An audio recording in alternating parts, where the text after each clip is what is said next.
ചെളിവെള്ളം തെറിപ്പിച്ചതിന് car ഡ്രൈവറെ bike യാത്രികൻ കുത്തി പരിക്കേൽപ്പിച്ചു. തൃശൂർ പന്നിത്തടം പെട്രോൾ പമ്പിൽ വെച്ച് ബൈക്കിലെത്തിയ യുവാവ് കാർ യാത്രികനെ കത്രിക ഉപയോഗിച്ച് ആക്രമിക്കുകയായിരുന്നു. ആക്രമണം നടത്തിയ യുവാവിനെ എരുമപ്പെട്ടി പോലീസ് കസ്റ്റഡിയിലെടുത്തിട്ടുണ്ട്. അഞ്ഞൂർ സ്വദേശി സാംപ്രിക്കൽ സുരേഷാണ് കസ്റ്റഡിയിലായത്. കാർ ഡ്രൈവർ ആശുപത്രിയിൽ ചികിത്സ തേടിയെന്ന് മനസ്സിലാക്കാൻ സാധിക്കുന്നുണ്ട്. തൃശൂരിൽ നിന്ന് മിഥുൻ അയ്യപ്പൻ ചേരുന്നു കൂടുതൽ വിവരങ്ങളുമായി. മിഥുൻ, എപ്പോഴായിരുന്നു ഈ സംഭവം ഉണ്ടായത്?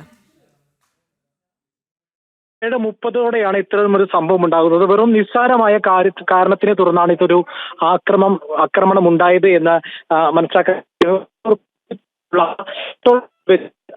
വൈകിട്ട് 7:30 ഇത്തരത്തിൽ ഒരു നിസ്സാര കാര്യത്തിന് വേണ്ടി കാർ യാത്രികനെ ഇരുചക്ര വാഹനത്തിൽ വന്ന യാത്രികൻ ആക്രമിക്കുകയായിരുന്നു. കാറിൽ നിന്ന് ചെളിവെള്ളം ബൈക്കിലെത്തിയ തന്റെ ദേഹത്തേക്ക് കാരണം പറഞ്ഞുകൊണ്ടായിരുന്നു ഇത്തരത്തിൽ ആക്രമണം ഉണ്ടായത്. കത്രിക വെച്ചായിരുന്നു ആക്രമണം നടത്തിയത്. കാറിനുള്ളിൽ വെച്ച് തന്നെ കാർ ഡ്രൈവറെ ആക്രമിക്കുകയായിരുന്നു. പക്ഷേ കൃത്യസമയത്ത് പമ്പിലുണ്ടായിരുന്ന മറ്റു ജീവനക്കാരും മറ്റുള്ളവരും കൂടി പിടിച്ചു മാറ്റിയതിനാൽ വലിയ രീതിയിൽ പരിക്കേൽക്കാതെ രക്ഷപ്പെട്ടു എന്നുള്ളതാണ്. അഞ്ഞൂർ സ്രാമ്പിക്കൽ സ്വദേശിയായിട്ടുള്ള സുരേഷാണ് ഇപ്പോൾ എരുമപ്പെട്ടി പോലീസിന്റെ കസ്റ്റഡിയിലായിട്ടുള്ളത്. കൂടുതൽ ചോദ്യം ചെയ്തു വരികയാണ്.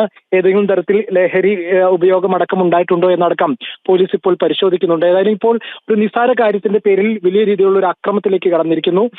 ഒരുപക്ഷെ ഭാഗ്യം കൊണ്ട് മാത്രമാണ് വലിയ രീതിയിൽ പരിക്കേൽക്കാതെ ഈ കാർ യാത്രികൻ രക്ഷപ്പെട്ടത്. ശരി മിഥുൻ.